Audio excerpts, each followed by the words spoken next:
Hello everyone. Well, we're shooting on a nice gray day here, so why not high contrast monochrome? I like that. High contrast monochrome. Why not? Hey, you know something? The funny thing is, we all look better in black and white anyway. That's why the old nostalgia movies and TV shows are so cool. Well, one reason. Some people don't think they are for that reason. I can remember when color came out, I didn't want to watch anything in black and white. It was a bit like listening to a 78 RPM record, wasn't it? You know, it's all scratchy and grainy and stuff. But anyway, digital technology, which I'm all for technology, has cleaned all that up really well. Anyway, before I get too wordy here, I want to say this is going to be another further extension of the G-Open tuning. Why G-Open tuning? Well, why not? You know, if you're a Keith Richards fan, I guess you're going to love it. I got to say, I have to admit that I used to be many, many years ago, but that faded away a long time ago. And, you know, I think probably G-Open tuning might have been one of the reasons because, you know, he's never out of that tuning. So it's a great tuning. I think it's great for country. It's good for, so no wonder it gets plundered a lot, and you should plunder it as well. But if you just, like, if you're at the top of your game and every song's like that, you know, it kind of shows limitation. I love open tunings, but I think you need to be proficient in standard tuning as well. It's a good idea. So don't become too dependent, you know, on open tunings, but don't become too dependent on standard tunings. Open tunings can help you with theory a lot.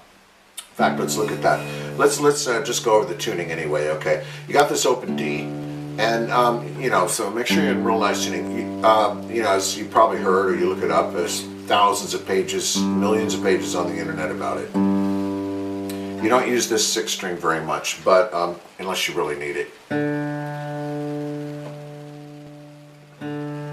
So that was a G. There's your open G, and that's going to become kind of a lot like your bass string there. Okay, we've got, and there's your D. You don't have to change anything there. You tuned, and you know, maybe this, I agree, these are kind of hard to remember, these open tunings, like by, to memorize them, but after a while they get very natural. You know, you just keep using them. And I think that's why it's good to have a few guitars around, one in standard, another acoustic, like in whatever open tuning you want, even a couple acoustics and a couple of different open tunings or modal tuning, variant tunings, whatever you like. And you can give that a whack. Anyway, so, gone too low with that. This is a D. Didn't have to change anything, your 4th string's a D.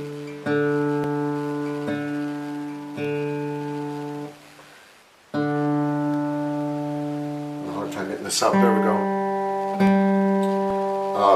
3rd string of G as usual. Pretty easy, isn't it?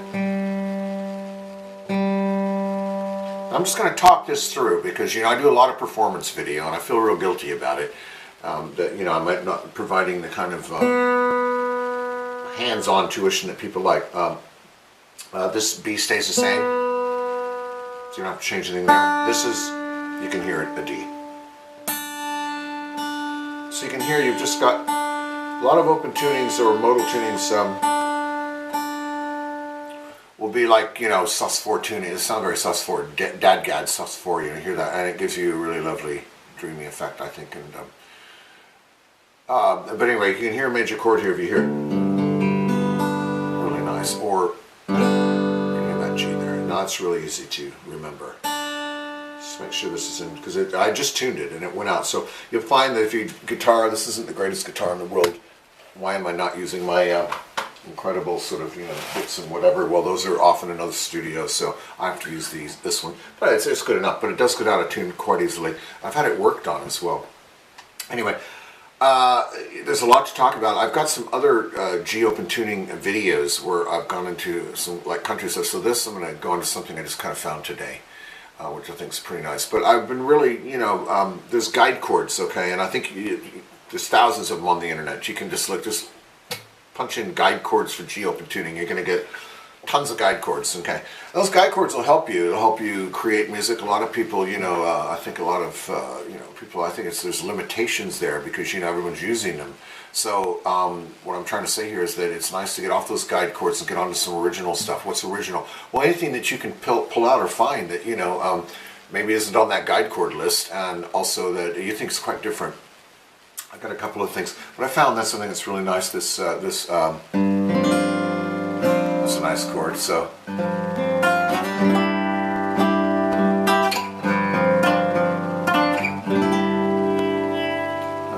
was nice. I found this just things that kind of sound, you know, like kind of minorish. Because this is a G major.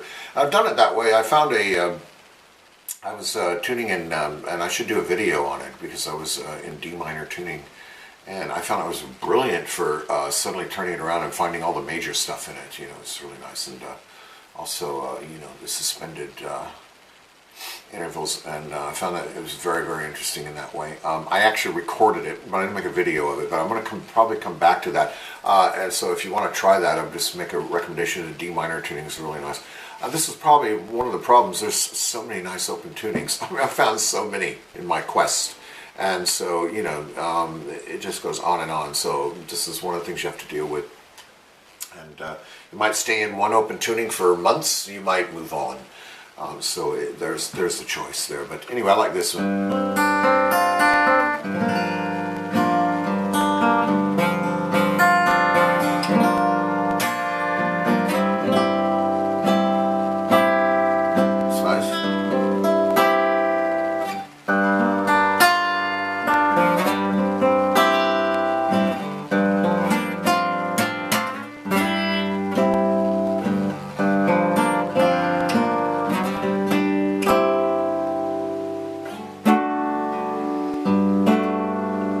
That it's kind of corresponding to what you have G, A, and you know, and an E triad there.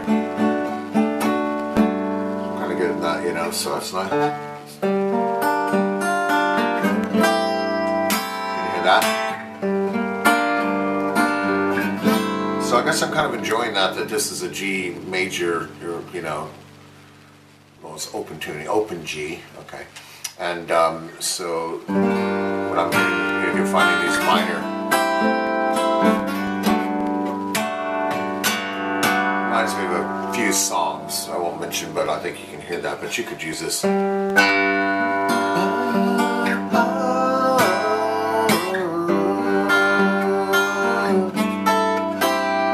like that.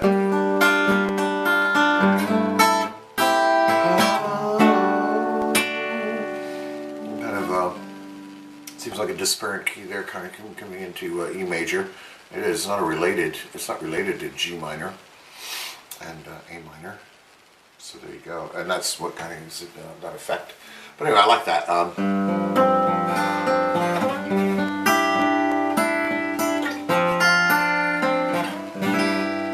I found something else here which I think is kind of interesting. This is a bit of a stretch here. I mean, you can have the guitar like this if you know like to. I like this, guys. Play it with like up to the neck like that. Let me try that. I don't need to do that, but I just kind of come into it. I like that. It's going to be a nice effect there. I won't go into the heavy theory with it, but you can find the notes, and we'll just look at the shape right now. This is a video.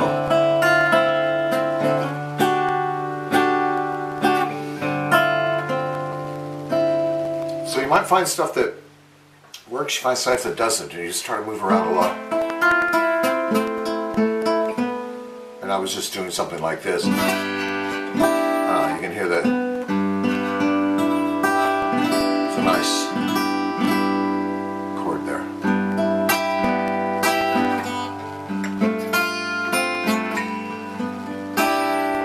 I think that's nice. Bit of a stretch, but I think that kind of works well. Over this your open G string, and you're going to kind of be doing that. You'll see that where you've got this open G and you're finding everything that kind of comes around that. That's obvious.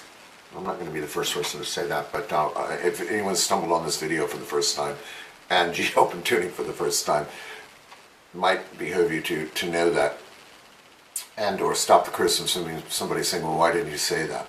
So, but it's obvious, I think, and it should be. If it isn't obvious, or you're new to G open tuning, then there you go. But this does make it very convenient and makes that this tuning you know, very popular. Having this open fifth string here. Now I think I've talked about this before, but you want to kind of find your. This is nice. Just that first finger there. That's good, nice.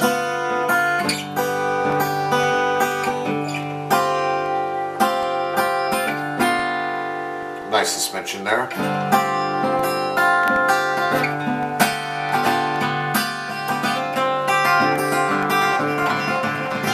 practice your finger picking. I don't want to make this video too long because I've got a very heavy megabyte camera here. It takes ages to upload stuff. I have to have a super good connection. I haven't got a broadband connection here, so I have to go to like a good library where it has good Wi-Fi to upload these long videos. But anyway, I think that, you know,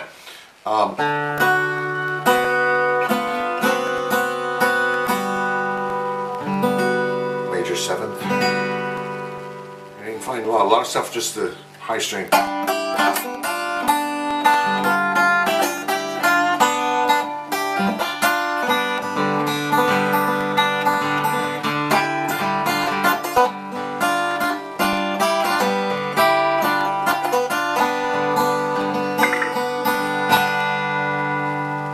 There's a phone call coming in. More students.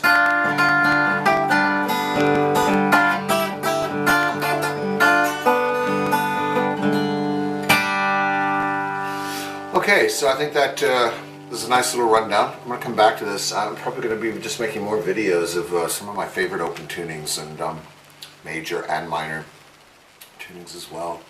Modal tunings. I like some of the variant tunings, except I don't do any tunings where I'm tuning any strings up.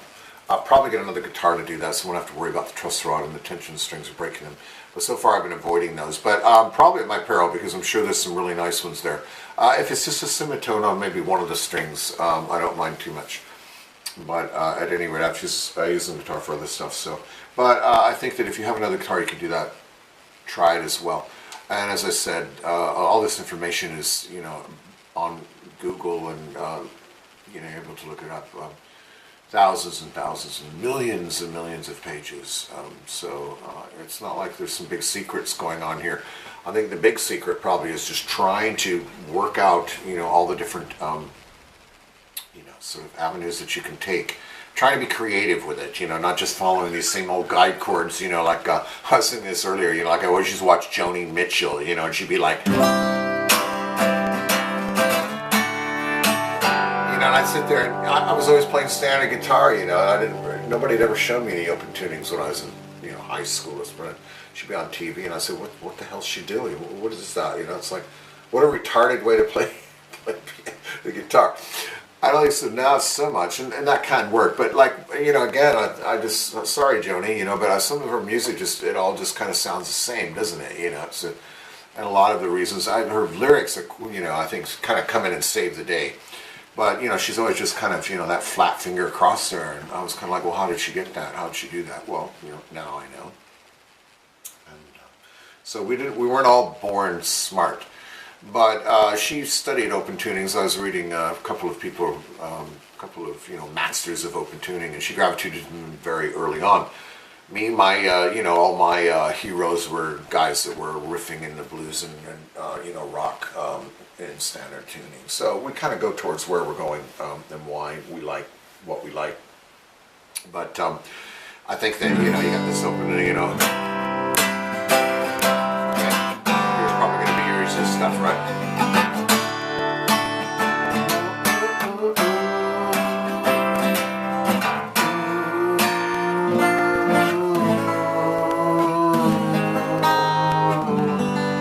Sounds pretty good. If this one's going to sound good open, they're all going to sound great. So you can move around with that a little bit and have some fun with that. All right, good luck.